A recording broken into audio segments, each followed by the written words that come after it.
get that picture, and Tom, go to the next one, and you see the hooves of the goat on the bottom. And of course, those people who have been in the temple come out with pictures. The whole inside of the temple is just completely designed and ravished with all kinds of serpents all over the temple. How can any man call himself a Christian and be associated with such perversion? It's mind-boggling. This is right outside the temple in Washington, D.C. Now again, we see the serpent around the neck here. We see the ankh here. All occultic. What do you find about this that is anything of Christ? Nothing. This is a layout of Washington, D.C. When they laid the city out, the architect was a Mason, and they laid it out in Masonic symbolism. Here's the White House. Here's the Washington Monument, as I said, point within a circle. Here's the Capitol. The streets that go to the Capitol make up Masonic symbolism, obviously. There's a goat's head up here, and if you turn this on its side, the other way, the other way, one more. You'll see an inverted five-pointed star with the bottom right on top of the White House, folks. That is a satanic symbol. That is a pentagram. What are the other points? These other points, I should know them. I can give them to you if you want to write me. I mean, I just don't have them here with me. One's Mount Vernon Square. They're all important monuments, though. That's right. Nothing here is happening by accident. That's my whole point. Now, the New Age, where does the New Age come from? It comes right straight out of the Scottish Rite of Freemasonry. They've published the New Age magazine for nearly 100 years. When Paul Fisher wrote that book, Behind the Lodge Door, with almost 1,000 references, they changed the name. Now they call it New Age Journal or something like that. So, the New Age comes from Freemasonry. This is Albert Pike.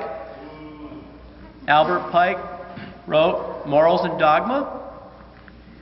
Morals and Dogma is a very large treatise on pretty much the sacred mysteries of Freemasonry. He talks about Christianity in there, but he mixes it in with Osiris and Isis and the Eleusinian mysteries and just about every religion known to mankind. And this is Madame Blavatsky, whose Theosophical Society, the whole goal of the Theosophical Society was to create a unity among religions. In other words, water down Christianity, make it bland, make it simple, turn it into absolute nothingness, and then mingle it with all of the other religions. And of course, she was a Satanist, a Luciferian.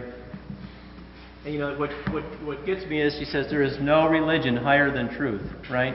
And here's the serpent eating his tail. Do you see it? Nazi symbol on top.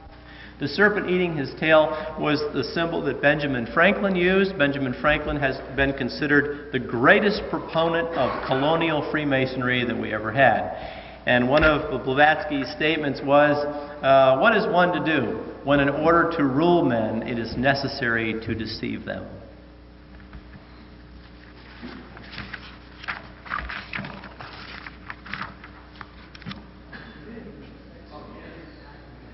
Now, you can find these kinds of pictures in books on magic, books on witchcraft, and basically this is the god of Freemasonry. This is the god Baphomet. This is the god that the Templars were supposed to have been worshiping when they came back from the Crusades, and the Pope and Philip le Bel condemned Jacques de Molay, who was the head of the Templars at that point in time, and they scattered to Portugal and Scotland. Of course, resurfaced later as the organization of Freemasonry. But again, this is the God of Freemasonry. Now, how would you like to be the wife of a Mason and suddenly come to realize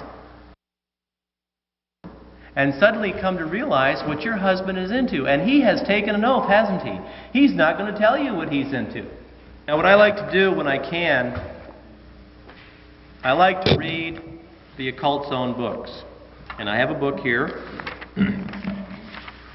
called The Evolution of Freemasonry, written by a Freemason, published by McCoy Publishing Company, which is a Masonic publishing company. Some of you will really enjoy this. I just toss it in here because I thought it was interesting.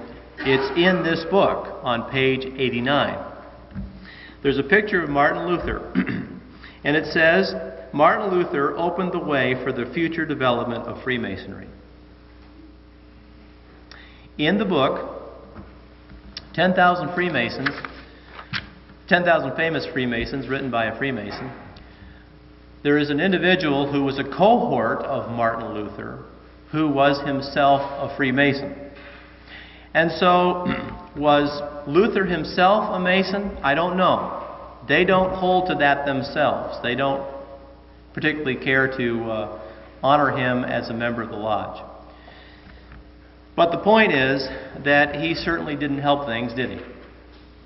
And then we have on page 259 in this same book called The Evolution of Freemasonry, this quote, Freemasonry's bitterest foe has always been, want to guess? The Church of Rome. This is the Masons talking. That's why I love this. This is the Masons talking. Freemasonry's bitterest foe has always been the Church of Rome. Now, how can you be a Mason and go to Mass? How can you be a Mason and say Mass?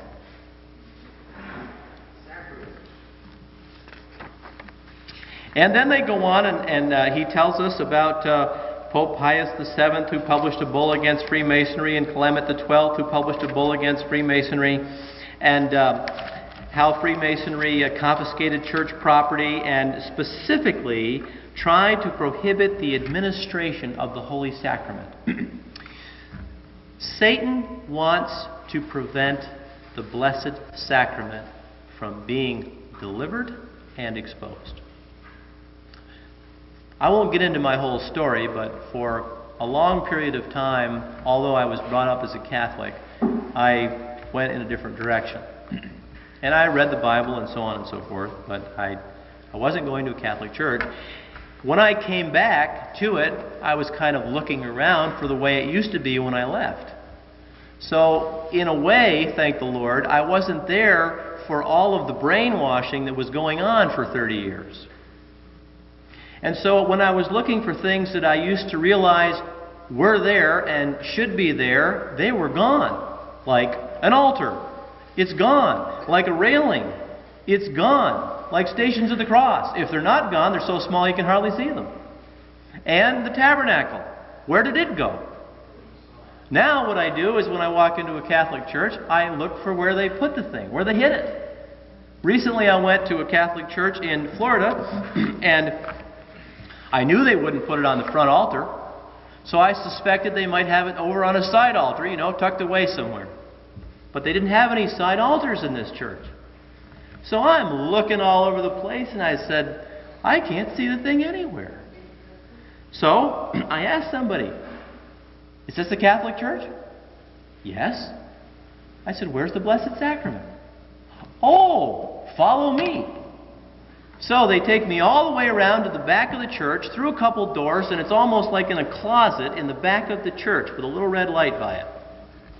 Next thing you know, it'll be out the back door. Somehow or another, I suspect the last days are going to be very, very closely associated with no more proper Mass and no Blessed Sacrament.